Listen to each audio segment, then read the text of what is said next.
RTX 4060 ഇന്റർനെറ്റിൽ ഏറ്റവും കൂടുതൽ വെറുക്കപ്പെട്ട കാർഡ്. ശരിക്കും ഈ കാർഡ് ഒരു മോശം കാർഡാണ്. സത്യം പറഞ്ഞാൽ RTX 4060 ഒരു മോശം കാർഡല്ല. ബാഡ് പ്രൈസിംഗ് ആണ് പുള്ളിക്കാരനെ മോശക്കാരനാക്കിയത്. സെല്ലിംഗ് പ്രൈസിൽ നല്ലൊരു റിഡക്ഷൻ വന്നു കഴിഞ്ഞാൽ പുള്ളിയുടെ സ്റ്റോറി തന്നെ മാറും. കുറച്ച് ആൾക്കാർക്ക് RTX 4060 ഇഷ്ടമാണ്. അതിനുള്ള റീസൺ 1080p ഗെയിമിങ്ങിന് RTX 4060 ഒരു എക്സലന്റ് ചോയ്സ് ആണ്. GTA 5, Forza, Apex എന്നിവ ഗെയിംസിൽ ഹൈ അല്ലെങ്കിൽ അൾട്രാ സെറ്റിംഗ്സിൽ നല്ലൊരു എക്സ്പീരിയൻസ് ആണ് ഈ കാർഡ് നമുക്ക് തരുന്നത്. ഈ കാർഡിന് മറ്റൊരു അഡ്വാൻറ്റേജ് എന്ന് പറഞ്ഞു കഴിഞ്ഞാൽ ഇതിന്റെ പവർ കൺസപ്ഷൻ ആണ്. 115 വാട്ട്സ് ആണ് ഈ കാർഡ് കൺസ്യൂം ചെയ്യുന്ന പവർ. കറണ്ട് ബില്ല് കുറവായിരിക്കും, ഹീറ്റിംഗ് കുറവായിരിക്കും, പവർ സപ്ലൈ അപ്ഗ്രേഡ് ചെയ്യുന്ന ആവശ്യമേ വരുന്നില്ല.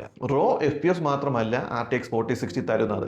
DLSS 3, frame generation, CUDA, NVNC എന്നിവ ഫീച്ചേഴ്സും ഈ കാർഡിന്റെ ഒരു അഡ്വാൻറ്റേജ് ആണ്. സോ ഗെയിമിംഗ് ആയാലും സ്ട്രീമിംഗ് ആയാലും എഡിറ്റിംഗ് ആയാലും ബ്ലെൻഡറിൽ 3D റെൻഡറിംഗ് ആയാലും ഈ കാർഡിന് അഡ്വാൻറ്റേജസ് ആണ്. പക്ഷേ ഈ കാർഡിന് ഒരു പ്രോബ്ലം ഉണ്ട്. 8GB VRAM ആണ് വരുന്നത്. 2026 ചില AAA ഗെയിംസിൽ അൾട്രാ ടെക്സ്റ്റേഴ്സ് എനേബിൾ ചെയ്ത് കളിക്കുമ്പോൾ ലിമിറ്റേഷൻസ് വരും. സോ അതുകൊണ്ട് അൾട്രാ സെറ്റിംഗ്സിൽ നിന്ന് ഹൈ സെറ്റിംഗ്സിലോട്ട് മാറ്റണം. ഈ ഒരു VRAMന്റെ ലിമിറ്റേഷൻ കൊണ്ട് ഈ കാർഡ് വാങ്ങുന്നത് ഒരു എക്സലന്റ് ചോയ്സ് ആയിരിക്കും. ഇതിന്റെ പ്രൈസിംഗ് 23 തൊട്ട് 30K റേഞ്ചിൽ വരുന്നെങ്കിൽ 4060 കൺസിഡർ ചെയ്യാം. സിമ്പിൾ ആയി പറയുന്നെങ്കിൽ 1080p ഗെയിമിംഗ്, സ്ട്രീമിംഗ്, എഡിറ്റിംഗ് ഒക്കെയാണ് ഫോക്കസ് എങ്കിൽ RTX 4060 ഒരു എക്സലന്റ് ചോയ്സ് ആയിരിക്കും. 4K ഗെയിമിംഗ് ഒക്കെയാണ് വരുന്നെങ്കിൽ 12GB കാർഡ് എടുക്കുന്നതായിരിക്കും ബെറ്റർ ചോയ്സ്. നിങ്ങളുടെ കയ്യിലിരിക്കുന്ന 4060 ആണോ? സത്യസന്ധമായിട്ടുള്ള അഭിപ്രായം കമന്റ് ബോക്സിൽ പറയുക. അത് ബാക്കിയുള്ളവർക്ക് ഒരു ഹെൽപ്പ് ആവട്ടെ.